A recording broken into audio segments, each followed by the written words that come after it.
আসামে গেলাম স্যার, 5 দিন ছিলাম। আসামের মানুষ খুব সাদাসিধে, পশ্চিমবঙ্গের তুলনায় আসামে কাজ করা খুব সহজ।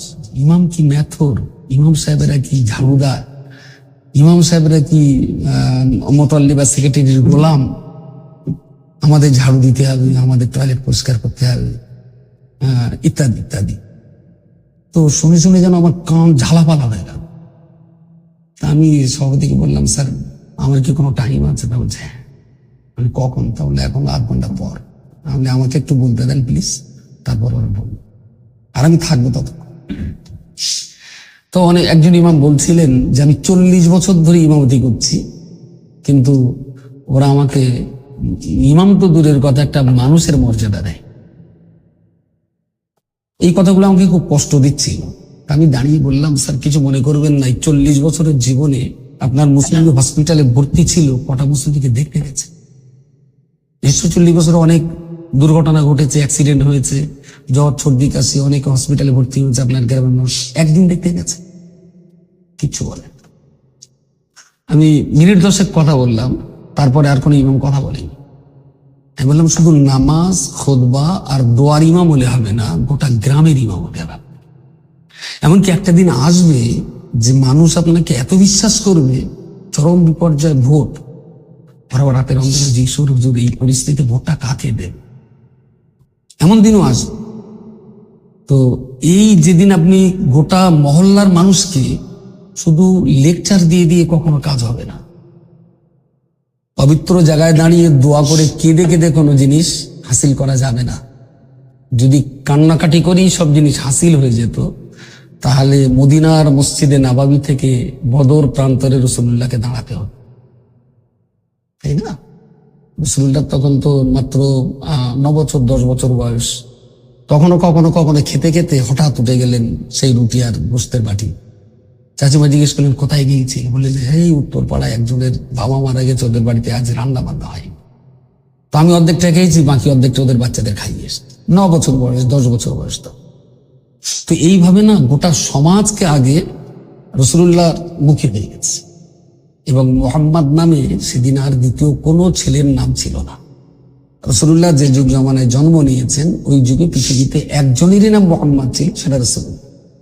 তো একদিক দিয়ে এটা পরিচিতির জন্য একটা বিশাল ভালো দিক। আর আদবে, আখলাকে, চলনে বলনে, কথায় বার্তারায় ছেলেটা পথে ঘুরছে, কেউ না কেউ এসে কথা বললো, কি নাম, কোথায় বাড়ি। এত সুন্দর করে নিজেকে উপস্থাপন করতেন, বিদেশি ব্যবসায়ীরাও পরবর্তীকালে এসে আবার সন্ধান করতেন যে আমাদের সঙ্গে দেখা না করে বাড়ি যাওয়া যাবে। এই যে ব্যবহার, তো আমি আপনাদের বলবো যে ইমামতিটা শুধু মসজিদের মেম্বার আর মেহরাব না, মসজিদের মেম্বার আর মেহরাবের বাইরে ইমামতির একটা বিরাট জগৎ আছে। হঠাৎ শুনলেন গ্রামের একটা লোকের জ্বর হয়েছে, কিচ্ছু না, 5 টাকার একটা বিস্কুট আর 10 টাকার একটা পানির বোতল নিয়ে বিকেলে আসরের নামাজ পড়ে পায় তার বাড়ি গেল। হয়তো বা লোকটা মাতাল, হয়তো সে গাঁজাখোর, হয়তো নামাজি হতেও পারে। শুধু মাথার কাছে বসে মুখটা একটু হাত দেখে, চাচা টেনশন নেবেন, ও আল্লাহর রহমতে আপনি সুস্থ হয়ে যাবেন। এই কাজটা ধীরে ধীরে করতে থাকুন। যেটা ওলিউল্লাহ সাহেব বললেন যে আমি কি করে একটা ভালো মানুষ হতে পারি, এর ভিতরেই মানুষত্ব লুকিয়ে আছে। এবং জানবেন, এই মদের বিরুদ্ধে বলে বলে বলে বলে মদ খাওয়ানো ছাড়ানো যাচ্ছে না। আপনি দুটো মাতালকে দেখতে যান, তাদের কোনো বিপদ মুসিবতে, দুটো গাঁজাখোরকে দেখতে যান, তাদের কোনো বিপদ মুসিবতের সময় দেখবেন ওই গাঁজাখোরকে মসজিদের পার্টিতে আসার জন্য ডাকতে হবে না। ও একদিন আপনার ব্যবহারে, ও একদিন আপনার কাছে, আপনার পিছনে দাঁড়ান, এবং গোটা গ্রাম আপনাকে মনে রাখবে। কিভাবে করবেন সেটা আপনার ব্যাপার। আল্লাহ না করুন আপনি যদি মসজিদে মারা যান, আমি দেখতে চাইবো এমনটাই হোক যে আপনার গ্রামের লোক আপনার ডেড বডি আনতে গেছে মসজিদে, আর মসজিদ কমিটির লোক সেখানে দাঁড়িয়ে গেছে, ইমামের লাশ দেওয়া হবে না। কেন? সারা জীবন ইমামতি করেছেন, আমরা কি বলে অমানুষ ছিলাম, এনার দৌলতে আমরা মানুষ হয়েছি, তো আমাদের ইমাম সাহেবকে আমাদের মসজিদের পাশেই দাও, তাহলে সেই দিন আপনি কমপ্লিট একটি। আর যদি দেখেন যে ইমাম সাহেব মরে গেছে আর গ্রামের লোক বারবার ওরে ফোন করছে ছেলেদের, এই এসো তাড়াতাড়ি তোমার আব্বার লে দাও, তাহলে আপনি ইমাম না। সুতরাং মেম্বার আর মেহরবের বাইরে ইমামতির একটা বিরাট জগৎ আছে। সেই জগৎটাকে আপনার ধীরে ধীরে ধীরে ধীরে কবজা করতে হবে। শুধু মসজিদে লেকচার দিলেই হবে না, লেকচারও দিতে হবে, সেই সঙ্গে সঙ্গে নিজেকে মুসল্লিদের জন্য একদম বিলিয়ে দিতে হবে। একদম টাকা দেখলে হবে না।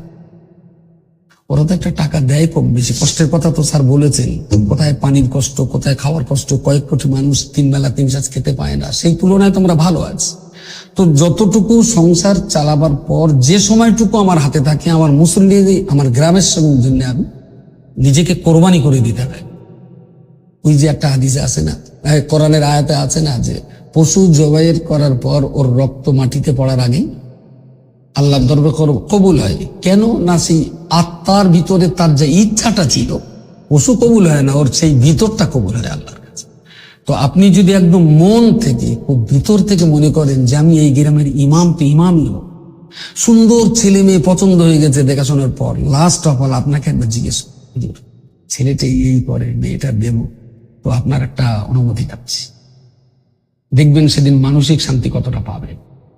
আপনাকে এই জায়গাটা দখল করতে হবে। কিন্তু আমার জীবনের একটা জেদ ছিল যে আমি কিছু করবো মিনস আমি তখন সবে টাইটেল পাস করার পর এইচএস বৈশাখ কলেজে বিয়ে করছি তখন।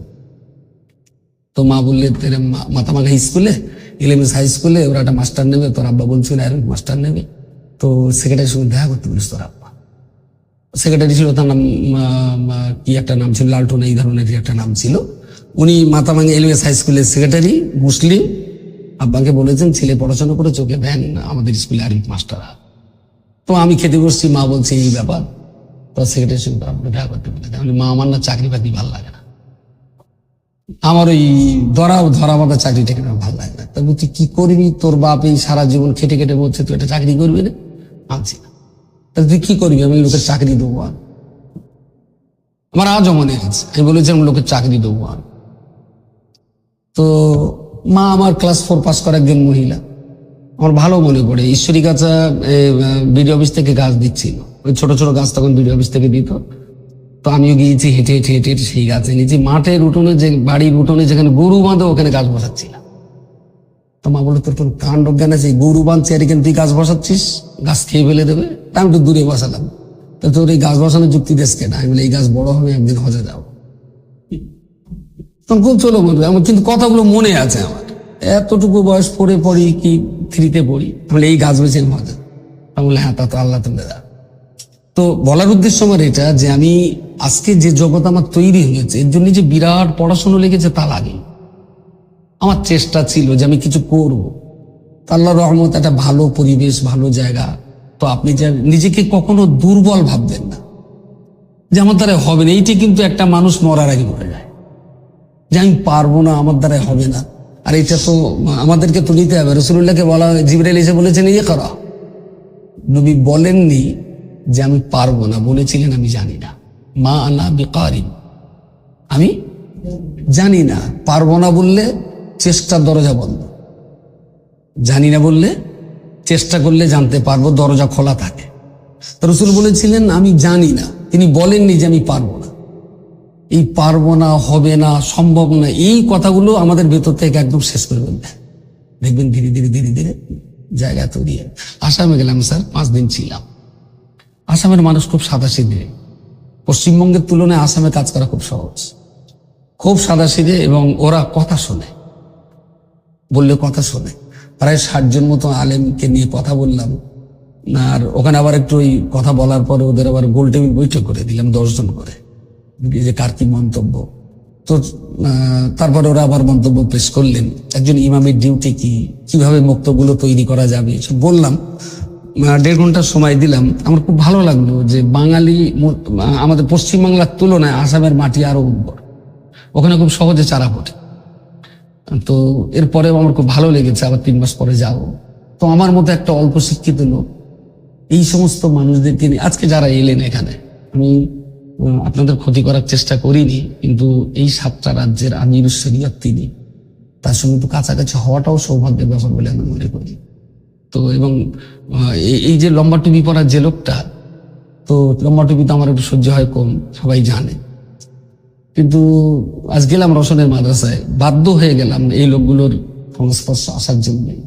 কারণ আমি বুঝলাম যখন এনারা এই তবকার মানুষ, তো মাথা নিচু করে হলে আমি গেলাম, রসম খুব আনন্দ, বুড়িপুকুর মানসা ঘুরে দেখা নেই, এর একটা আবার ব্যাড ইফেক্ট হবে,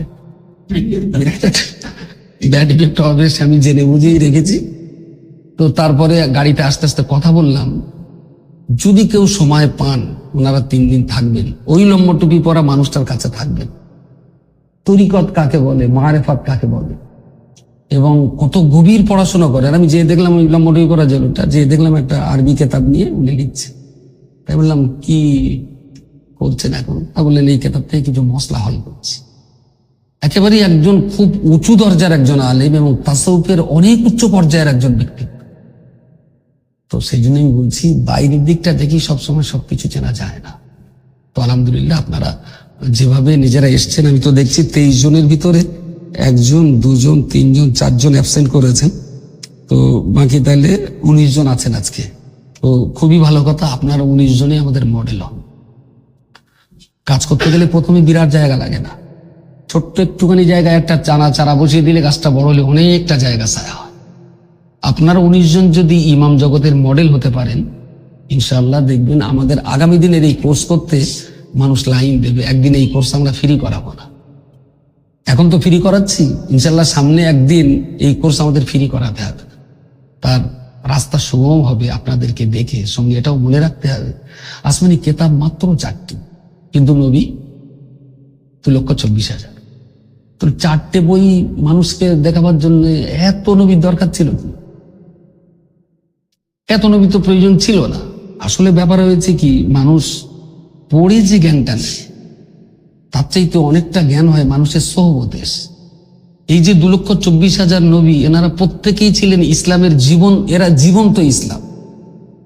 যদি হিসাব করেন যে রাসূলুল্লাহ জমানা থেকে আজকে এই পর্যন্ত যদি কনভার্টেড মুসলিম, যারা একদম অরিজিনালি মুসলিম থেকে ইসলাম গ্রহণ করেছে, এরকম মানুষ যদি 1 লক্ষ হয়, আমি আপনাকে বলে দেবো যে 1 লক্ষ মানুষের ভিতরে 99,000 মানুষ কিন্তু কারোর কাছ থেকে ইসলাম শুনেছে, তার আখলাক, তার আদর্শ, তার চলন বলন, তার মতিগতি, বাহ বেশ ভালো, তো তুমি এই ধর্মের মানুষ, তাহলে আমাকে ওই ধর্মের দীক্ষা দাও। তারপরে কোরআন পড়েছে। 1 লক্ষ মানুষের ভিতরে 99,000 মানুষ সোহবত ইসলাম কবুল করেছে, আর খুব বেশি যদি হয় 1,000 মানুষ কোরআন পড়ে ইসলাম কবুল করেছে। মানুষ কিন্তু আগে কোরআন পড়েনি, আগে সোহবতে এসেছে। তো আপনি এমন একজন ইমাম তৈরি হন, আপনার সোহবতে এসে মানুষজন ইসলামের সুবাস পায়, আর মুখটা সবসময় হাসি খুশি রাখবেন। সবসময় একটা ছোট্ট বাচ্চা শিশু, সেও কিন্তু হাসি খুশি মন পছন্দ করে। মুখ কালো করে থাকবেন, কোনো বাচ্চা আপনার বলে যাবে না। আপনি ইমাম, যোগ্য ইমাম, আমি তখন বলবো যে কোনো বাচ্চার হাত পাতবেন তো বাচ্চা যেন ঝাঁপ দিয়ে যায় আপনার কোলে, তাহলে আপনি ভালো ইমাম। কিভাবে বাচ্চা আপনার কোলে আসবে সেটা আপনাকে নিজেকে ফিট করতে হবে। মসজিদে মুসল্লিদের সামনে হেসে কথা বলবেন, আপনার হাসি মুখটা দেখার জন্য ওর চোখ পলক পড়বে না। কিন্তু আমাদের দেশে মুঠো মুঠো ক্যাম্পাস ট্যাবলেট খেয়ে যার ঘুম আসে না, জুমার দিন মসজিদে গিয়ে ঘুমায়। আসলে কেন ঘুমাবে না? সে তো আর কিছুই তো পায় না।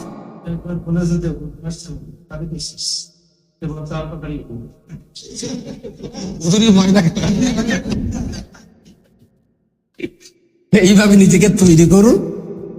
আর মুসল্লি যদি আপনার ঘুমায়, তাহলে আপনি লক্ষ্য রাখবেন যে আপনার কোনো অভাব থেকে যাচ্ছে। আমার অডিয়েন্স ঘুমাবে কেন? নিজে একটু গবেষণা করবেন, দেখবেন আগামী জুমায় আবার এমন কথা বলবেন, এর জন্য বিরাট পীর ধরা লাগবে না। আপনার নিজেকে কালচার করতে হবে যে এই মুসল্লিটা ঘুমাচ্ছে কেন, তাহলে আমার মাইনাসটা কি। আগামী দিন আবার কথা বলবেন, দেখবেন সেই মুসল্লি আবার সামনের কাতারে বসে আপনার বক্তৃতা শুনবে।